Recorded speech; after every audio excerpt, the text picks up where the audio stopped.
Activamos los sentidos para emprender una ruta por Lopera y Porcuna, al oeste de la provincia de Jaén, dos lugares vinculados a la piedra en los que la gastronomía juega un papel muy importante.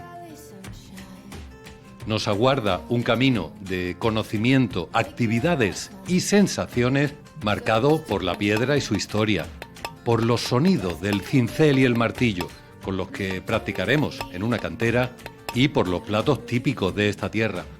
Un muestrario de sabores que vamos a probar asociados a cada monumento.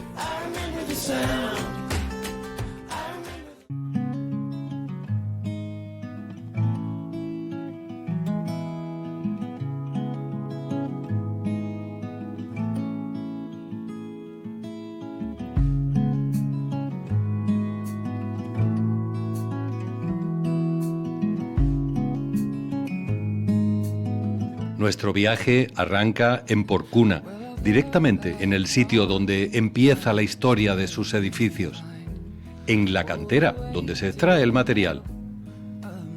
Para sentir cómo la piedra va cambiando de forma y cobrando una nueva vida, acudimos a este taller. Nos convertimos en aprendices de cantero. Lo primero que hacemos es sacar la piedra de la cantera, ¿no? Tenemos unas canteras en las que nosotros, dependiendo del bloque que vemos, extraemos. Una vez que lo tenemos en el taller, pasamos a un proceso de desbastado, desbastamos la piedra dejándola completamente lisa. Una vez que ya la tenemos la piedra perfectamente dibujada y sabiendo el trabajo que tenemos que hacer, pues entonces ya pasamos con el proceso de lo que es la elaboración y el trabajo en sí. ¿Queréis probar alguno? Sigue lo que es el trazo, a eso, pon el cincel más derecho, ahí, un poquito más fuerte, eso, ahí, que no tengas miedo. Así, con nuestras manos, intentamos crear otras formas en la piedra. Durante siglos, artesanos locales han labrado sillares y otros elementos que hoy conforman los principales monumentos de Porcuna. Un ejemplo es la Torre de Boabdil, en la que estuvo prisionero el último rey nazarí.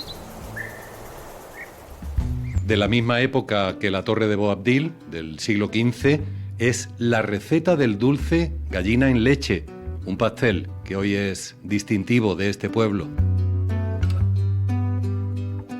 Mira, un postre de los más antiguos que hay aquí en Porcuna es la gallina en leche. Se cree que puede venir del origen de la gastronomía andalusí, pero lo más cercano que tenemos es en la época medieval, que se hacía un pastel que le llamaban el manjar blanco, y se dice que de ahí, tras generación y generación, pues llegó hasta nuestra época.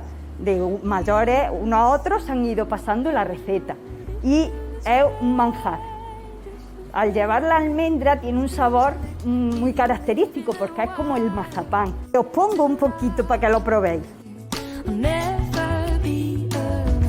Dejamos atrás el barrio de San Benito y llegamos hasta la Plaza de Andalucía, donde se concentra un interesante conjunto formado por la iglesia de Nuestra Señora de la Asunción, el antiguo Opósito, sede del ayuntamiento, y las carnicerías reales, donde nos detenemos a conocer su historia. En este edificio se vendía carne de ternera y de cordero. En esa época esa carne tenía un impuesto y la manera de tener el impuesto centralizado era vendiéndolo en un solo sitio. En el patio estaban las fresqueras de las carnicerías, que era donde se guardaba la carne, ya que era el sitio más fresquito del edificio, de manera que se conservara la carne lo más fresca posible. En unos metros se mezclan los muros de este edificio con sillares de la antigua muralla romana y restos de la fortificación medieval.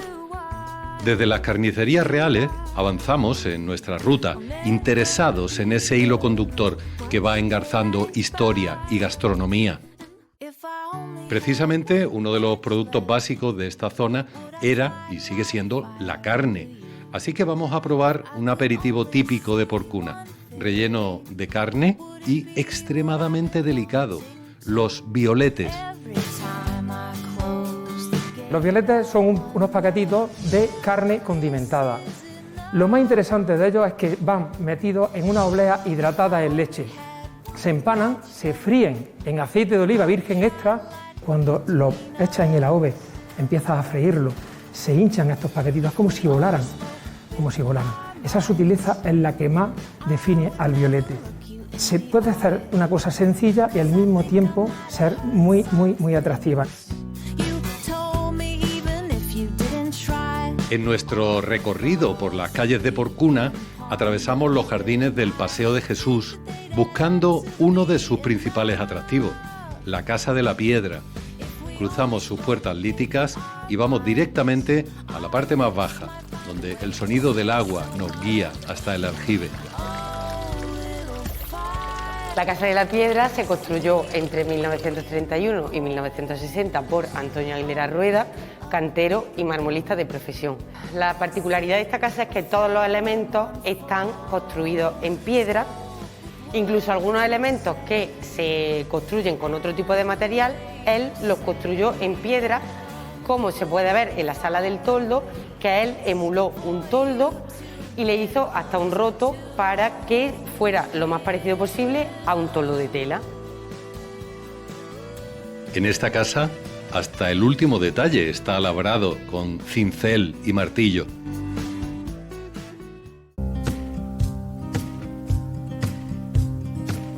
Dejamos el pueblo, pero antes de abandonar el término municipal, nos detenemos en uno de los yacimientos íberos más importantes de Andalucía, la necrópolis de Cerrillo Blanco. En su centro de interpretación se explican claves para entender la información que proporciona cada resto, cada piedra. A los visitantes que les interese el mundo ibérico tienen que acercarse a Cerrillo Blanco porque es uno de los yacimientos arqueológicos principales donde se ha recuperado y a partir del cual hemos podido conocer la cultura de la muerte en los pueblos ibéricos, en concreto de esta ciudad de Ivolca, capital de los Túrdulos.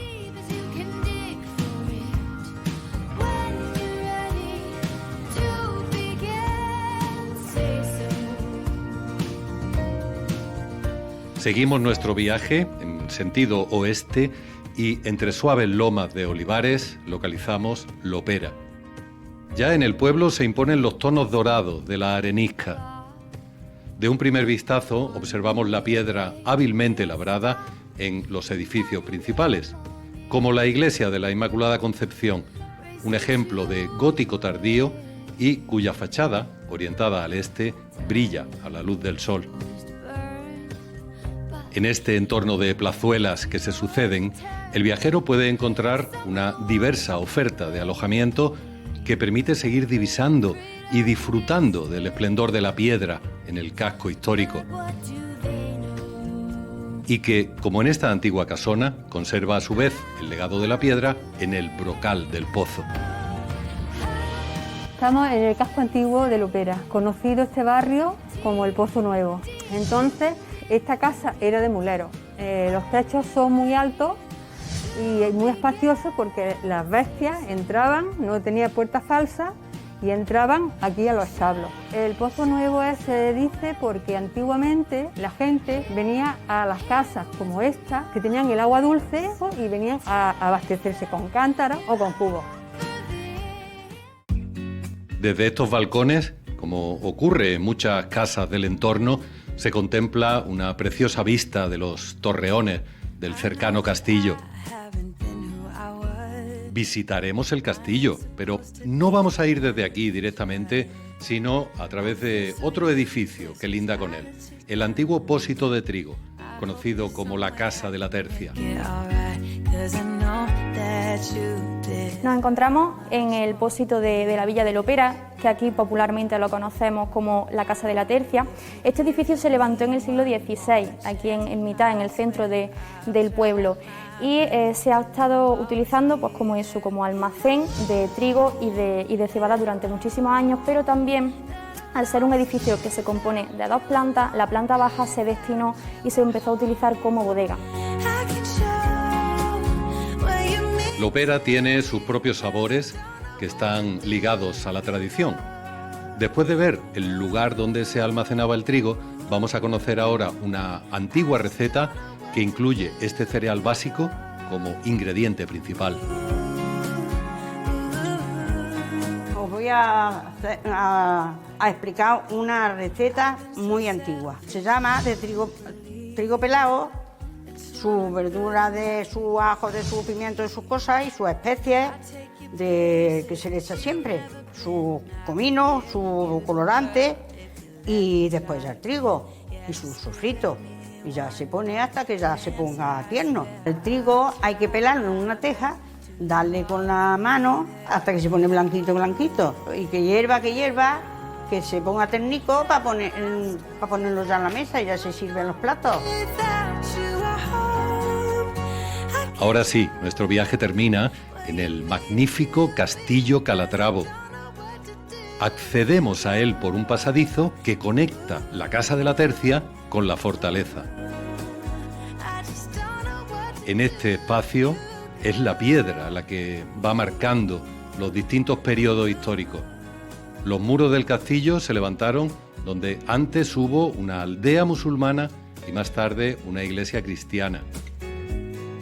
Una impresionante construcción de piedra maciza que nos permite pasear entre almenas. Un lugar especial para poner fin a esta ruta, desde los torreones en piedra que nos brindan una preciosa visión del horizonte olivarero.